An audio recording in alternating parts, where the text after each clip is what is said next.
BFM Business, BFM Patrimoine, la polémique. Nicolas Dose, bonjour. Bonjour. Le pic d'inflation est-il atteint? Après la France, le chiffre de décembre de la zone euro est lui aussi en baisse. Est-ce qu'il faut en conclure que les prix ne montent plus? Absolument. Quand l'inflation se stabilise ou recule, les prix ne montent plus. Ça, il n'y a pas de problème là-dessus. On est passé sous les 6% en rythme annuel en France en décembre. Donc l'inflation française, c'est 5,9 pour 2022. Et on est passé sous les 10% en zone euro. Alors attention, il faut quand même décortiquer un peu l'indice des prix à la consommation pour avoir une photographie réelle. Là où on a observé une baisse qui tire effectivement l'indice, c'est sur l'énergie. Incroyable, hein. Les replis des prix de l'énergie sont phénoménaux, notamment sur l'électricité produite au gaz. Le baril de pétrole est sous les $80. On a aussi, alors ça c'est pas tout de suite dans les prix à la consommation, parce que c'est des prix de production plutôt, mais le fret maritime a sacrément reculé. Le prix des métaux aussi a beaucoup reculé. La pénurie de semi-conducteurs sera bientôt de l'histoire ancienne. Je ne dirais pas la même chose sur l'alimentaire, où là, il y a un sujet encore. L'INSEE indiquait mi-décembre que la France allait connaître un pic d'inflation début 2023. Ça veut dire que l'Institut s'est gouré? Prévoir l'inflation, c'est aussi compliqué et hasardeux que de prévoir les prix du pétrole. Je ne pense pas en fait que l'INSEE s'est trompé. Il est possible que le pic soit pas totalement atteint en France parce qu'on a des éléments franco-français qui sont des éléments moteurs d'inflation. Fin de la ristourne sur les carburants. C'est un élément inflationniste. D'ailleurs, si vous êtes éligible en tant que travailleur, vous pouvez, à compter du 16 janvier jusqu'au 28 février, faire la demande du chèque carburant de 100 € sur le site du gouvernement. Ensuite, on a un bouclier tarifaire qui, en 2023, laisse 15% de la hausse de la facture à la charge des ménages contre 4% pour l'électricité l'an dernier. C'est donc un élément nouveau. Et là, on parle de l'indice de décembre, l'IPC de décembre. Donc, on verra en janvier. C'est un élément nouveau et c'est un élément inflationniste. On a des négociations en cours entre la grande distribution et les industriels très dur cette année. Ils sont très gourmands, les industriels.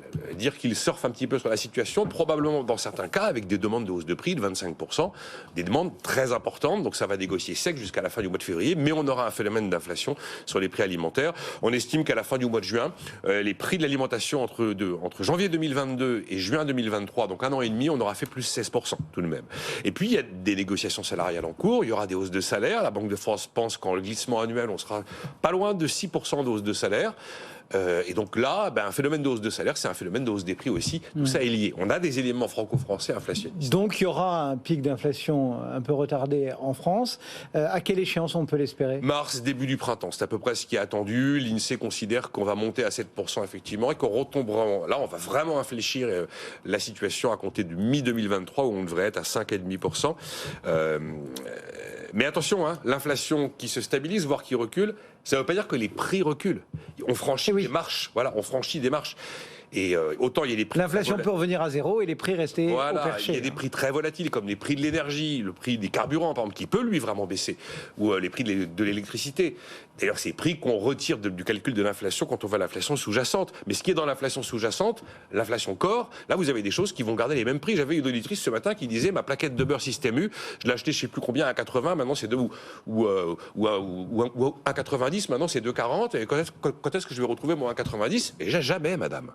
Votre plaquette de beurre, elle va probablement rester à ce prix-là. Et en fait, maintenant, l'enjeu, c'est plus forcément de regarder l'inflation, mais de regarder le niveau des prix. Alors, les prix ont monté, mais à côté de ça, les milliards débloqués par le gouvernement, les boucliers mis en place, font qu'on a un niveau de prix aujourd'hui en France qui est nettement inférieur au niveau de prix de nos voisins. Vous prenez une base 100, on a 5 points d'écart avec l'Allemagne, c'est ce que remarquait Eric Heyer ce matin, c'est quand même colossal. Donc, cessons peut-être de regarder l'inflation pour regarder davantage le niveau des prix, parce que dans la tête des gens, l'inflation recule, les prix vont baisser. Non, la vie n'est pas aussi merveilleuse.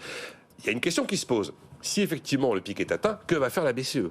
Parce qu'elle va continuer à regarder le niveau de l'inflation et pas vraiment le niveau des prix. Et donc tout le monde se demande si la BCE va faire pause ou ralentir le rythme des hausses de taux. Ça va être une vraie question pour les semaines qui viennent. Nicolas Dose et la polémique du jour. Merci Nicolas.